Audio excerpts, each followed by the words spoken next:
Welcome to the intersection of technology, cybersecurity, and society. Welcome to ITSPmagazine. You're about to experience the other society. Prepare yourself for an independent, unscripted, and unedited conversation about the past, present, and future of the relationship between technology and humanity. Our goal is to share information and inspire action so that technology can be utilized to make our world a better place for everyone. The Other Society is not just a vision, it is a movement, and you can join it. Knowledge is power, now more than ever.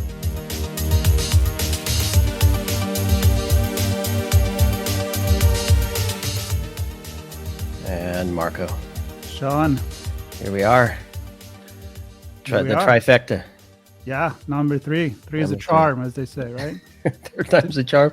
Does that mean we didn't quite get it right the first few times? To be honest, I'm not even sure we're going to get it this time. We're trying, but as often happen here on ITSP Magazine, on The Other Society, it's about the conversation, it's about thinking, and it's about sharing our thoughts with other people that hopefully will start thinking as well. And not just the experts, but also and especially the people that live on this planet and that deal with the digital stuff that we have in our hands, in our house, in our cars. I mean, we're surrounded by it now, and I think it's too late to go back, and we got to find a way to not only live with it, but prosper with it. So this is why we're here, Sean, and Kevin is with us again. Yeah, we have many topics we discuss on The Other Society. Some are very heavily rooted in technology, others a little less. This one sits pretty squarely within the technical realm, and we're going to be looking at ethics in a digital society.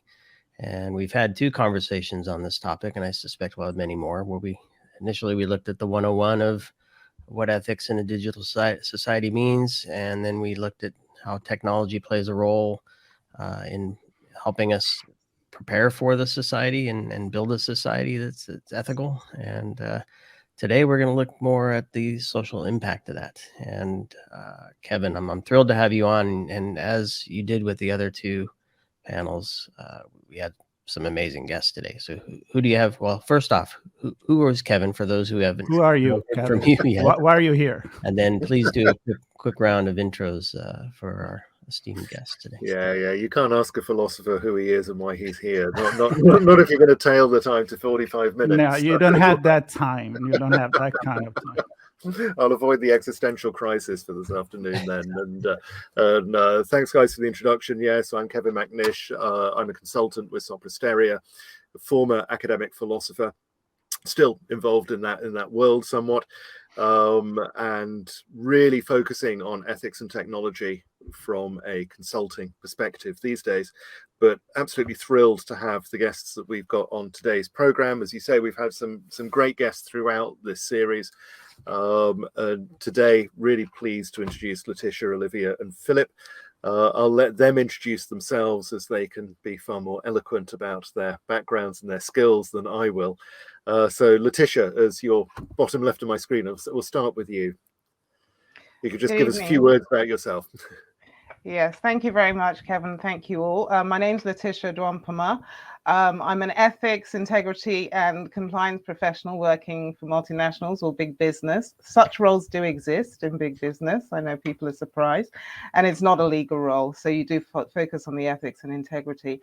I come with basically 12 years experience of implementing or operationalizing ethics and integrity in a number of industries, pharma, mobile telcos, and financial services, predominantly across Africa, but also across Europe as well. And so I'm looking forward to the conversation. Great. Thanks, Letitia. Olivia. Thanks, Kevin. So I'm Olivia Gamblin. I am an AI ethicist myself, and I specialize in working with entrepreneurs as well as being an entrepreneur myself. So I wear two hats of AI ethicist and founder of Ethical Intelligence. Ethical Intelligence is an AI ethics advisory firm. So we provide ethics as a service and we supply companies, especially startups, with ethics boards. So we've got a lot of hands-on experience working with cutting edge tech and all of the crazy questions that come along with it. Great. Thanks a lot, Olivia. Good to have you here as well. And Philip, finally. Yeah, I'm a professor in ethics of technology at the University of Twente, and I've been engaged for many, many years with the ethics of digital technologies. And more recently, the past 6-7 years, mostly focused on AI ethics. That's where everybody is right now, in the digital realm, at least for ethics. And but currently also exploring other avenues. Maybe we'll get to talk about that. But in any case, I've been all over the place for digital technologies. I've studied Internet of Things, kind of the early internet and the transition to Web 2.0. Yeah, virtual reality, many topics. Excellent. Thanks, Philip. So yeah, great to have you all here. Really looking forward to the conversation. And I'm going to leap in with a fairly heavy one straight off, because some of the things we've been talking about so far through this has been sort of principles that keep coming up around ethics, whether it's AI ethics or digital ethics, ethics and technology more generally. And you know, nobody wants to create a technology that is racist or that is biased in some way or whatever. Nobody's, we hope, going out there and deliberately creating a system like that. But one of the challenges that's come up in earlier conversations has been how people interpret what's meant by privacy or even by power, and how we deal with that as a group. Now, one of the things that I'm not sure you guys all know, I know because I know you all, is that we've all got on this call, everybody's got quite a large amount of international experience. So Philip studied in America, now working in the Netherlands and traveling widely as a philosopher. Olivia studied in Scotland, I believe, wasn't it, Olivia? Although being America. And Letitia, as she said, spent years living and working in Africa. And I've lived and worked in the States and across Europe as well as the UK now. Marco and Sean, I'm sure you've got your own stories as well. So what I want to sort of draw on then is, given that breadth of experience, how have you experienced, have you seen ethical issues being treated differently around the world? And thinking particularly, if you can, to narrow that in on digital or technological ethics issues. Is there much of a difference with how we approach ethics? And Letitia, I'll kick that one to you first. I think, okay, if I look at it, emerging markets context or Africa, definitely there is, because it is multidimensional. And so whatever technology is being put out there, whether it's coming from the private sector or the public sector, essentially the ethical question will involve both civic society or civil society. It'll involve, I guess, what the West will call informal elements of society, what we will call traditional structures, as in old chieftaincy systems, which operate fundamentally and are very powerful, in addition to the population and then the private sector and the public sector. So all of those factors will come into the mix to actually carve out what would be the quote unquote desirable ethical outcome, or indeed what represents an undesirable outcome. So I'll give an example, and I think this is probably quite a common one, which maybe people know from the West. So, I mean, the whole concept of something like mobile money, which everyone now takes for granted. What they don't realize is that when that started in East Africa or Kenya, and then subsequently went to West Africa, the joint effort that went to make that work was not just the mobile telco companies. They spent years out in the rural areas in kiosks with their marketing teams, actually building up the trust of the population. Because and the other thing was also then they catered to the multiple levels of society, because we're dealing with totally illiterate up to, you know, your educated business people, and the telco companies worked that for years and decades, and so they're out there in the streets and the rural areas and the communities, Similarly, then you engage the governments, because then they had to think about what is the framework that's going to basically manage this, and what are the outcomes we're going to get. And so then that was a conversation between private sector and public sector, but taking into account what came through focus groups, etc. And then you get the promotion of the traditional chiefs, etc., and traditional informal structures who have an input in terms of, okay, you're rolling out this technology, not just in terms of use and impact on our people, but in terms of infrastructure, etc. What does this look like for us? And we have some issues, and this has to be put in the mix. So forming an ethical outcome from a digital technology in an African context, by necessity, whether the private sector likes it or not, and even if it's foreign private sector, and I use the example of mobile money just to demonstrate that, it necessitates all levels of society. Well, it's great to see that level of stakeholder engagement is going on. I'm sure there have been plenty of cases where, as you say, while it may be required of necessity, I'm sure there are cases where it hasn't been employed, and presumably people have fallen flat on their faces when that's happened. Yeah, I mean, I think probably one element that actually is quite current, and it's actually quite current internationally and locally, is the whole concept of like digital IDs. I had the experience today, it was quite timely actually. A report came across my desk that's something like the World Bank's paving the way to digital hell across Africa for digital IDs. And this actually came from New York University, I think the Center for Human Policy or whatever. But that's a prime example. I mean, wherever the digital ID context came out of, to the populace, if I can say this, as someone who comes from a country where they've tried to implement it, it must have come from either some development organization or the central bank or the government or whatever, but it is something that's just come. And then a whole population resist it, are suspicious of it, and question it, because it's apart from the privacy element, there is also a geopolitical element to it. Everyone's thinking, why is whoever is funding this, whatever international aid is coming, so interested in the populace's digital, and these often include biometric things. So that digital IDs, and some of them are falling flat, and the one in Kenya has just been recently ruled unconstitutional. Because there wasn't that engagement. And then the governments are scrambling, trying to make the private sector, who've built up trust in whether mobile money or whatever, be in the enforcers of, so they're trying to basically roll off the trust that's been established on a different, technology that's been rolled out. So that, I mean, digital IDs are an example of, in many countries where it's beginning to fall flat because the engagement wasn't there.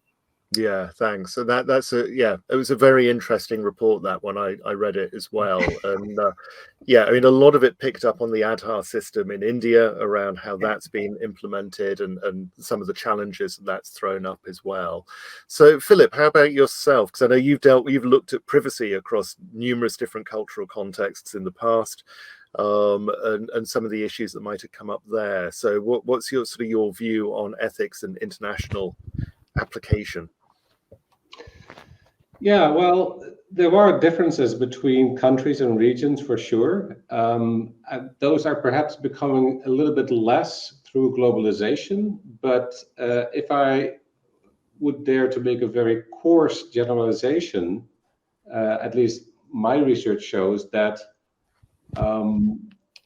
in the West, the kind of ethics we have in the West is individualist, and it's concerned with individual rights.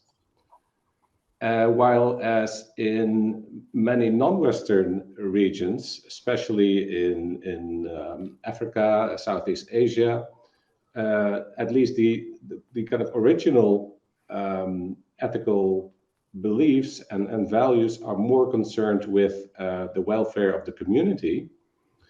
And then ethics becomes about virtue. So individuals are supposed to be virtuous given their role in society and contribute to the community according to the role they possess in it.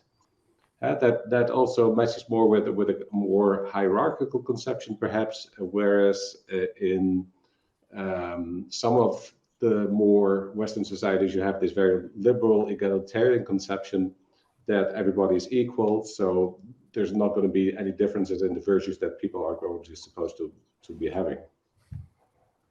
Okay.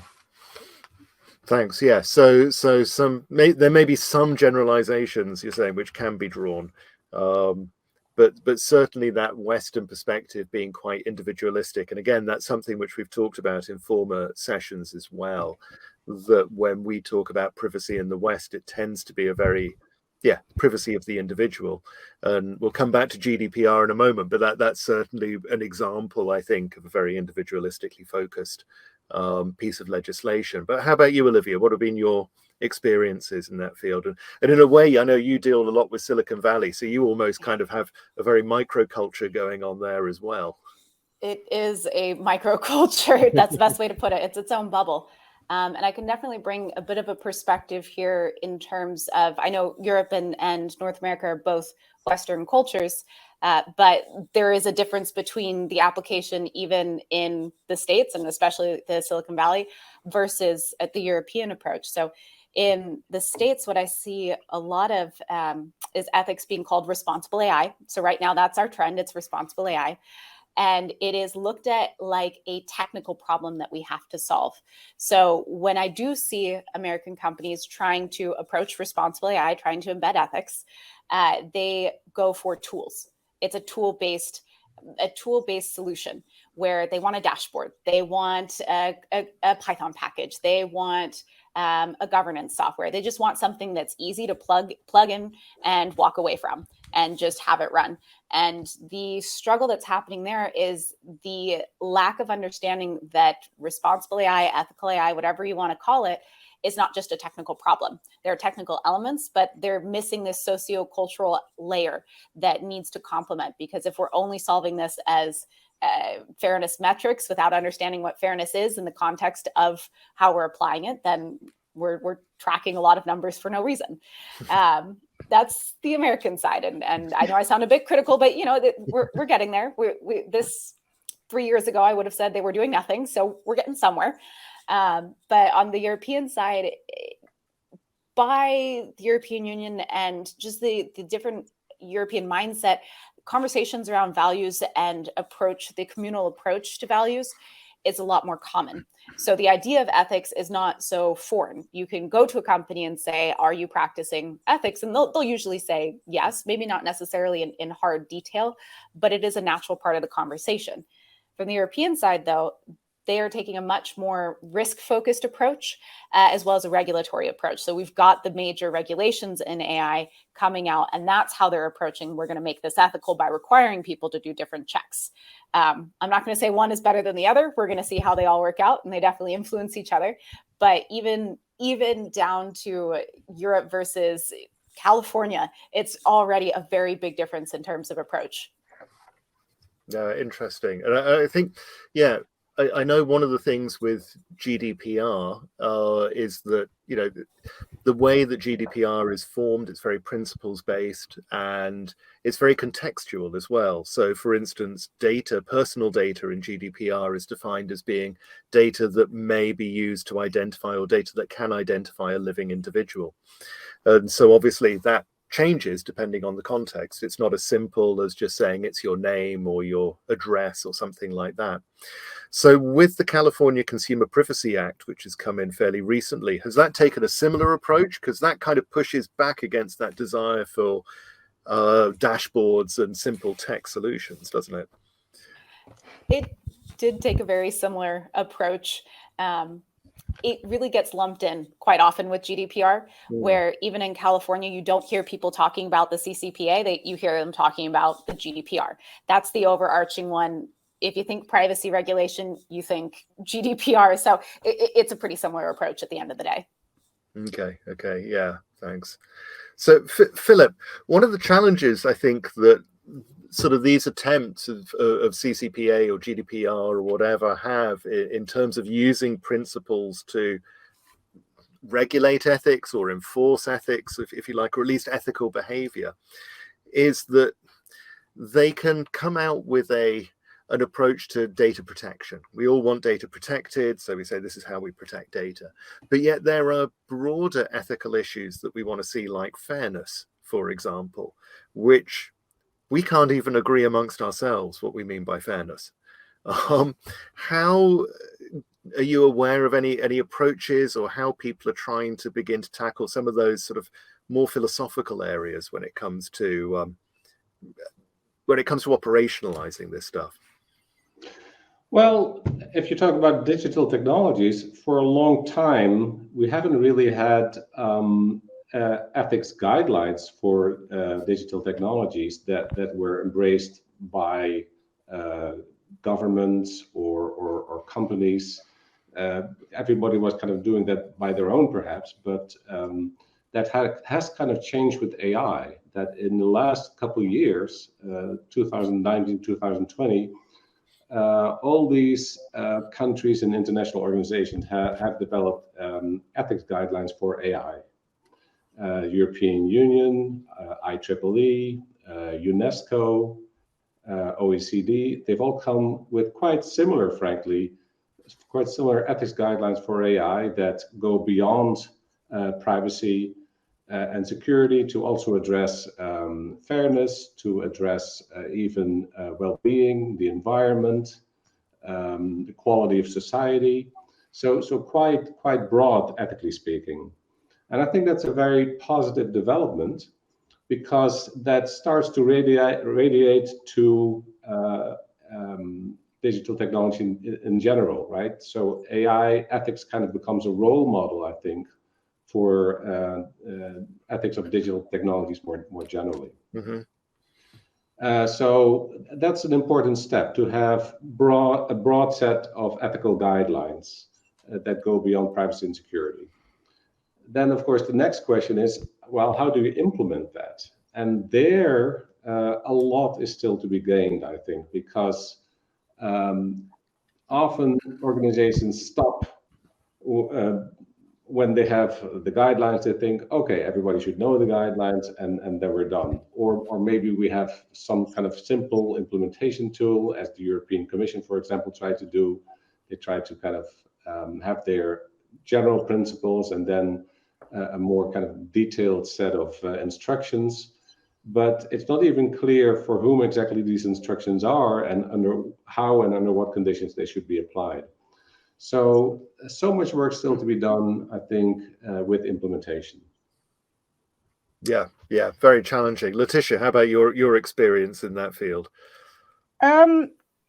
Yeah, I suppose, coming from someone who's always had to deal with this really practically and operationally, I have a bit of a controversial point to make, because I think actually to make things happen, and I know maybe I've spent too much time in big business, essentially you need to look at where the power, the control, and the money and the incentives are.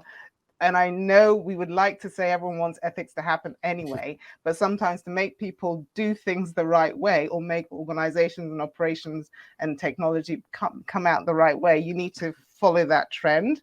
Now, I say that because if you were to take something like GDPR as an example of how to, quote unquote, operationalize ethics for digital technology or otherwise, it's by no means perfect, but it is a good method, in the sense that you look at the linchpins who could be the change agents in your society to actually force or start making the ethics operational. And that largely fell on, quote unquote, the big companies. It may not have been well defined, but it did. And then you articulate essentially in that legislation what you want them, or what they need to adhere to. And it may not be so regulatory, but more about the spirit behind that, which is why it takes time for the law to roll out and people to really think, what does this mean, et cetera, et cetera. And then you've got the incentives, or I guess it was the financial penalties, you can say. And you can argue maybe they weren't big enough for some companies or whatever, but the bottom line is you're trying to change behavior, or in the key elements of a society who could be the biggest change agents to start, making that change happen. And I think that's what I see in terms of the best efforts of operationalizing ethics. And I take it back to the sort of mobile money example, but you've got to take it at all levels of the society. So it may be the organizations developing the technology, but it may also be the public sector. You've got that policy framework, but that needs to be effective, not just a piece of paper on a shelf passed by Parliament. And then whatever legislation needs to actually make the technology being built build in principles along the way. And that may take some time as the change agents or whoever you've identified need to put it through, but they then have to work it in either their processes or the systems or the design or whatever for the technology. The only thing that maybe sometimes is forgotten, which needs more work, is everyone to actually articulate what's the outcome we want before we do all that. Yeah, because sometimes that's not clear. So you have all this activity, whether it's policy frameworks and ethics and principles, but clearly articulating what is the outcome we want to see either in this area of digital technology, in this part of society, whatever, is not necessarily clearly articulated before all the activity happens. And I want to dig into this, if I may, Kevin, because articulating, it could be a one-way message or it could be a conversation. And I'm wondering how users of technology can become part of that discussion. How do they articulate what they want? Perhaps it's through the pocketbook, telling vendors what they want to buy or not. Perhaps it's through voting, telling politicians what they want to have done to them, for them, by them. I guess my question is, how do we engage all the different parties to have that conversation? Because I feel like we've just, with everything with technology, we have this abstraction layer over what's presented to people and what's actually happening underneath. And it can be very confusing if not misunderstood and misleading, and perhaps in some cases. I don't know who wants to run with that. Okay, I'm going to add to that. Add to it, Marco. Because I've been thinking that, one of the example I use a lot is, the Ford, when he came out with a car, and it was like, people if they ask people what they want a faster horse. So I'm giving them what they really want. And I think that technology and business is full of this example. So we probably assume way too much at the top, or whomever make the technology and the decision, that users don't know what they want. So I would think that by now, a good practice of ethics will be to actually give that voice to these people. So I guess I'm adding to Sean's point to hear your opinion on this. How do we bring the actual earthlings into this conversation? Can I bring up the both social media platforms? You can't. I'm just going to bring this up because there are two social media platforms. Both have been plagued with questionable activities, right? How they run their business. And I've seen it twice. One didn't pan out. We're going to see how this most recent one pans out, where people say, I'm done, right? I'm not going to use that platform anymore. People are still using the first platform. I'm not going to name it. And the other one is up for question at the moment. So do we just roll over as well? Do we have a voice, or do we just say we're going to stick it out because we need that technology? So there's a sort of question there, isn't there, about democratization of technology? How do we engage with stakeholders? How do the companies involved bring them along, but also find out what the harms are? How to ensure that the technology is not going to harm people? And I think sometimes it's only by engaging with the stakeholders that you find out what those harms might be. And yes, ultimately, as you say, there is that question perhaps of democracy. Olivia, how are you sort of seeing that in your world? Yeah, I mean, I've got 2 points here. The first is we as users need to have a backbone. We're not passive people. We're not passive agents in our relationships with our technology. We have control.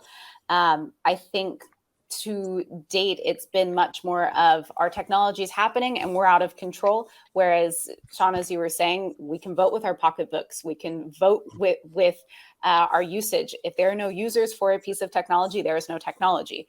But we need to understand that we do have that power and we do have that agency as a user. You have to be a conscious user, though. It's not just technology is happening to me. It's I am choosing to engage with this technology. But with that, there also needs to be a layer of education. So one of the biggest problems I see, and one of the biggest breakdowns in that user feedback and that communication, is a lack of understanding on the user's end what the technology actually does. And now I don't even mean like, oh, I don't understand what's behind the curtain of this company. Like, I don't understand what algorithms are at work. It's literally down to, I don't come from a technology background. It's AI, it's math, I don't know. And that passive stepping back of, I can't understand this. It's also this, not toxic, that's the wrong word, but almost not inbreeding, but apologies. My sinuses are blocked, which also means my ability to my command over the English language escapes me sometimes. But it's this approach of technologists or engineers where they don't want to explain their work, where they're like, it's too complicated, you won't understand. That's a lie. If you can't explain what your algorithm's doing or what your technology is doing, you don't understand what it is. If you can't sit down and talk to my grandma and let her know what it's doing, and granted, I know she's a difficult audience, but if you can't talk to her and explain to her on a basic level what she's engaging with, then you yourself do not understand your technology. So it's a two-way street that we really need to rebuild that line of communication in. I think there was a great quote from Richard Feynman some years ago along those lines, wasn't there? If you didn't understand the physics then, or if you weren't able to teach the physics to a first-year undergraduate, then you clearly didn't understand it yourself, something along those lines.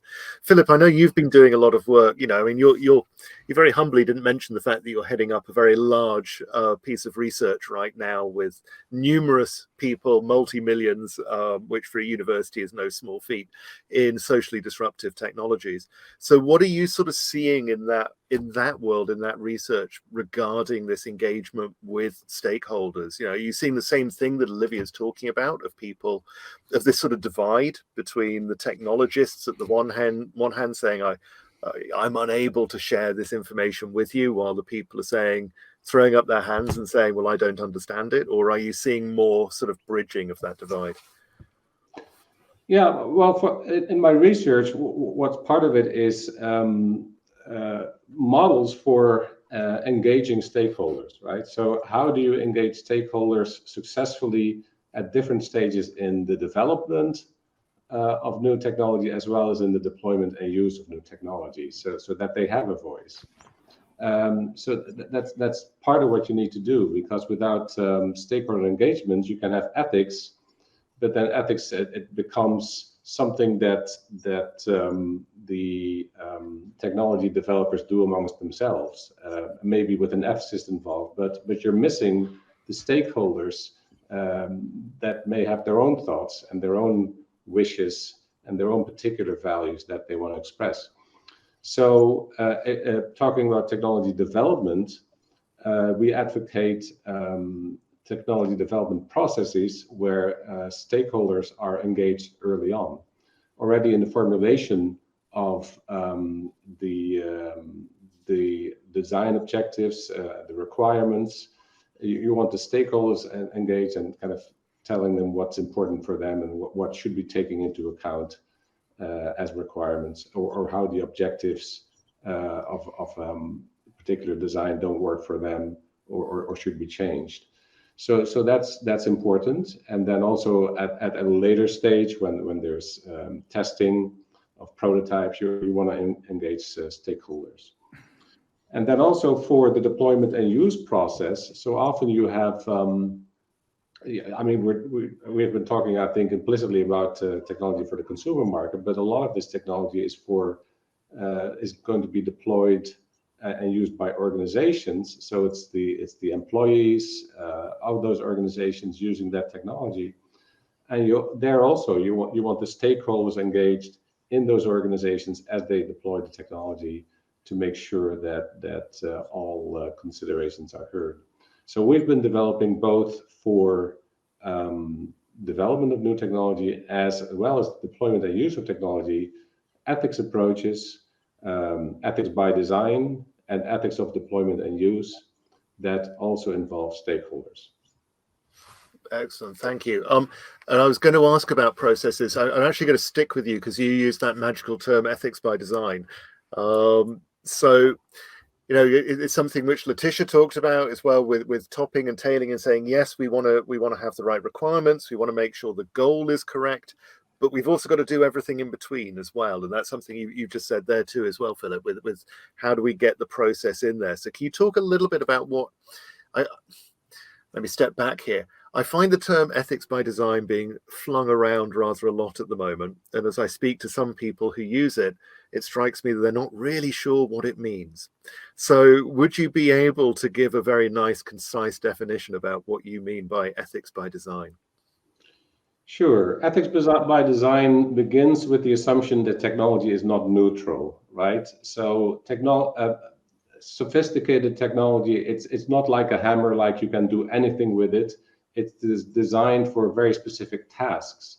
And within those constraints, the technology has certain implicit choices built in, choices about whether to promote privacy, for example, or not promote it, to have built-in security or not, to be fair to different stakeholders or not in the way it processes and represents information. So these are all implicit choices already in the technology that have ethical consequences. So ethics by design takes that assumption and then says, so how can we use that fact in a good way? How can we design for moral values? Make sure that the privacy, the security, the fairness is built in as much as we can. Of course, how the system is going to be used is going to make a difference, but we can already do a lot in making the technology ethical by design.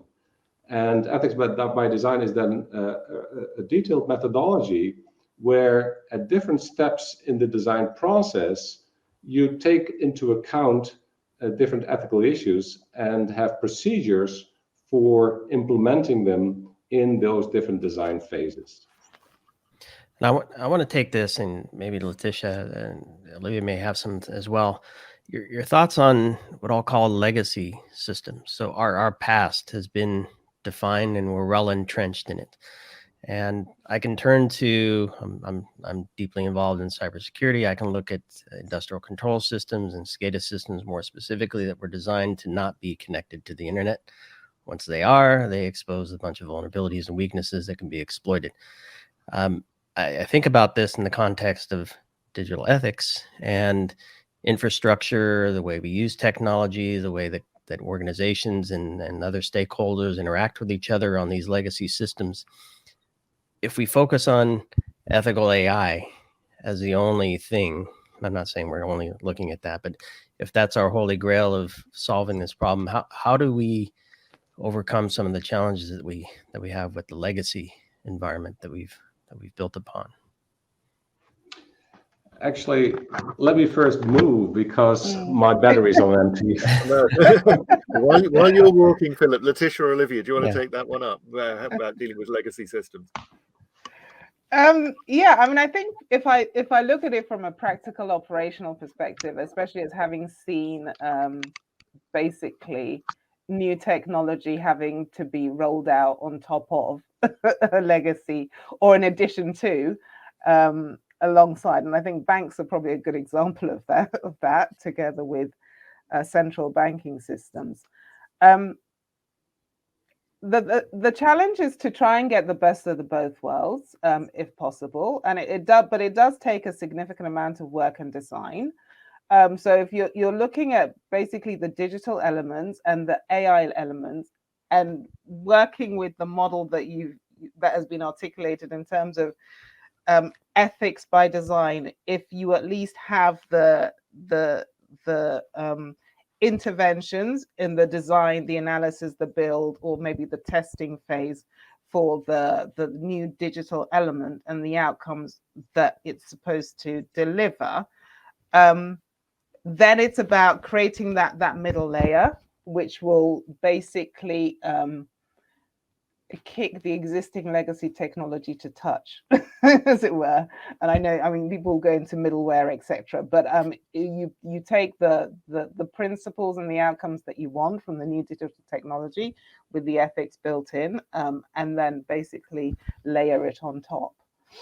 But it is a big challenge, because for many organizations with that legacy, you can't just scrap it, because the new digital technology does not fulfill usually all the outcomes and give all the services or whatever that you need. I want to drop another example in here. The idea, and I don't know how to describe this exactly, but this concept of owning our own data, right?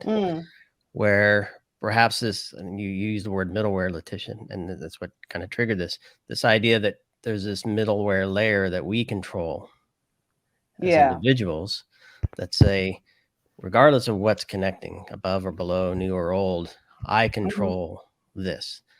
And I'm wondering, is there something like that for ethics, where this is the ethical sphere that I want to live within, and anybody that's connecting with me will either follow them or I'll block whether or not.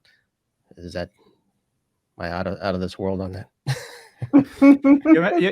Maybe I'm reading too much about the simulation hypothesis right now, and I think I can open an entire can on that.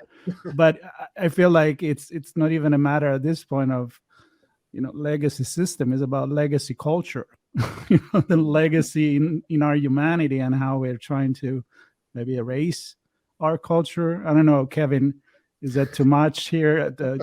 You can stop me anytime. And say erasing culture starts to make it sound a little bit sinister. No, I didn't mean that. Reboot, or I don't know. Reboot. Directing where we would like culture to be. Certainly recognizing past mistakes and working with those. Absolutely. And I think you're quite right. Those legacy systems do carry over, and we've seen this with bias, haven't we? All over the place, that legacy systems carry bias with them into the present in a way that we don't want them to do. And I think that, I'm kind of conscious of the fact we don't have long left. So what I wanted to sort of do, and this might be a good trigger point for that, is just ask each of you as panelists if you could summarize where you think we need to go next. We've talked about a variety of things, whether it is legacy systems or stakeholder engagement or getting ethics through the design process. Each of these still feel quite nascent in terms of actual hard practice on the ground. So my question for you as we come to a close is, what next? What do we focus on? Where do we go, in your opinion, with this approach to trying to operationalize ethics, operationalize, as Marco said, where we want society to go? So no small question to finish on. Left at the hedge. Left at the hedge. Yeah. Well, I think I'll have a go. I mean, because I think for me, it really is about getting the full map of the stakeholders and enabling them to actually have the input to determine the ethical outcome that you want from whatever technology, whatever product, whatever process, whatever service. And that isn't done. And I think that maybe comes back to what we discussed earlier about the differences between the Silicon Valley approach or whatever, the European approach, and the different, African context. In developing these technologies, first things first is the importance of identifying who are the stakeholders, everyone who is likely to be impacted or use it or receive it or be somehow affected by it, and making sure that there is enough representation of those stakeholder groups in definitely the design and the analysis. Maybe you might scale it down at the testing phase, whatever, but definitely at the design and the analysis and the conception phase, all those need to be represented. And in doing that, I think you will also then, and coming back to what I was picked up on, be able to more effectively articulate what are the outcomes we want. Because it won't just be one. If you've got the most appropriate representation, then actually there will be a number of ethical outcomes based on different contexts and scenarios that you'll need. And then you go into the build and the test and the rollout for whatever technology. But for me, it's about getting the full range of stakeholders in. And that's not just about representation or race or diversity. I do think it's also about cultural context. It's about economies and perspectives as well. Brilliant. Yeah. Thank you. Thank you. I agree with the stakeholder engagement. And I would add to that, operationalization of ethics is very important for the development process, ethics by design. For the deployment and use process, we have developed ethics of deployment and use. That is how to implement within an organization the ethical deployment and use of AI systems or other digital technologies. So we developed detailed approaches for that. We did that in European projects, Siena project, Sherpa project.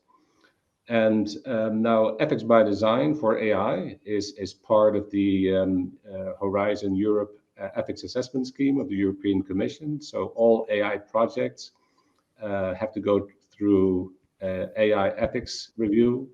And they have an option of then using ethics by design as an approach in their research. And we have done the same for ethics of deployment and use. And as a third point, I would say that we need an integral approach where both ethics guidelines, their operationalization in terms of ethics by design and ethics of deployment and use, stakeholders, then also, of course, regulation. So the AI Act of the European Commission, for example, in EU, is, I think, very powerful in addressing the more severe ethical issues that may turn up in AI projects and development processes. And finally, also standards and certification. ISO and the European equivalent CEN, they are developing standards for trustworthy, ethical, responsible AI, and those could also have a major role in the industry. Excellent. Thank you. Thanks, Philip. Olivia, last word to you. Well, Kevin, I know you said you wanted details, and I would say don't go details straight away. I'm speaking from the perspective of I'm a company and I want to start embedding ethics. I want to start really what is an entire organizational change that needs to occur. Don't go straight to the details. Don't look at the minutia of what kind of data you're bringing into this exact model with this exact result. You're missing the bigger picture. What you need to do first and foremost is actually have a strategy about how you're going to go about that change. As Letitia was saying, what outcomes do you want, not only on a technical level, but on an organizational level? You really need to come in and look at, okay, what elements do we need? How are our people trained? What kind of governance and frameworks do we need in place? What decisions are we making around our technology in the first place? You need that big picture roadmap to be able to understand all of the teeny details and elements that need to go into that. And if that seems too much to handle and a little bit overwhelming to say, okay, get this entire strategy in place, then I'd say the first step to do is put someone in charge of an ethical or responsible AI, whatever you want to call it, initiative, and give them a budget. There are plenty of resources out there. There are plenty of companies that work in this space. Give them a budget and hold them accountable and see what they do. There's a lot that can be done if you just put someone in charge with money to be able to deploy. Excellent. Thank you. Thank you. Really good points. And it's interesting, Kevin. I've heard the word responsible a few times, I think from all three folks. And I think one of the things that strikes me is that I think collectively we need to be responsible. But I feel we have a ways to go before we understand who's responsible for what. So I think a lot, and it goes back to the earlier point of communication, right? Describing what it is, what the outcomes are, how we're going to do it, and that whole definition and conversation surrounding all this, I think some of that stuff will start to bubble up to the top. I think that there's some interesting history we could look at there from engineering more broadly and responsibility, things like the development of the automobile and seeing how in the early days it was very exciting, a very new process, and people sort of leapt into it. And it was really only in the 60s and 70s that safety started to become an issue for conversation and the idea of responsible design of the automobile. And I think we're probably going through something fairly similar right now with digital technology as well, that we've become much more aware in the last 15, 20 years, I think, of the harms that technology can bring alongside the benefits that it's obviously bringing society.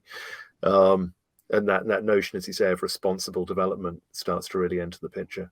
And think about how much there is in the we, right? Like we means then there is others. So who is we, right? All of you. So who is we? Who take the initiative, and who are we to tell? Do we care about the others, Marco?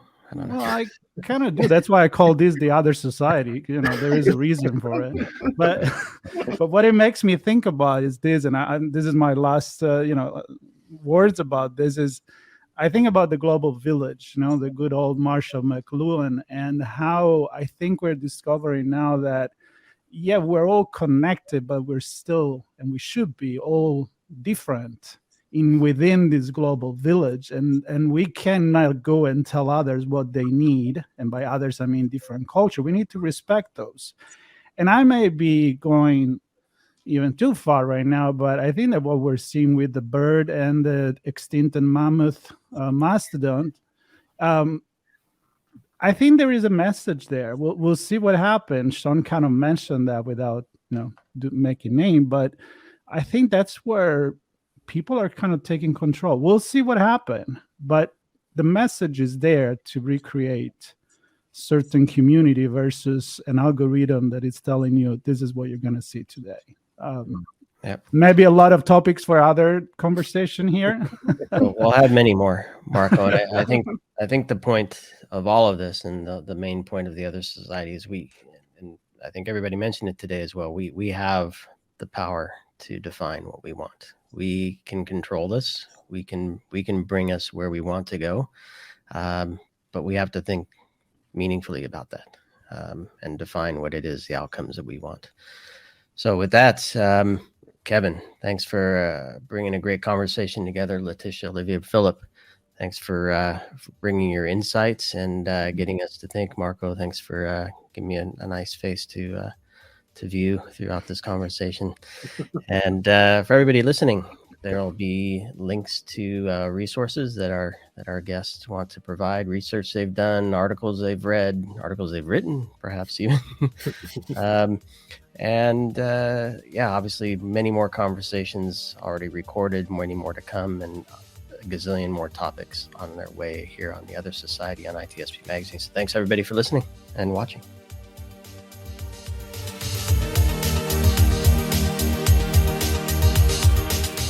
We hope you enjoyed this episode of The Other Society. If you learned something new and this discussion made you think, then share ITSPmagazine.com with your friends, family, and colleagues. If you represent a company and wish to associate your brand with our conversations, sponsor one or more of our podcast channels. We hope you will come back for more stories and follow us on our journey. You can always find us at the intersection of technology, cybersecurity, and society.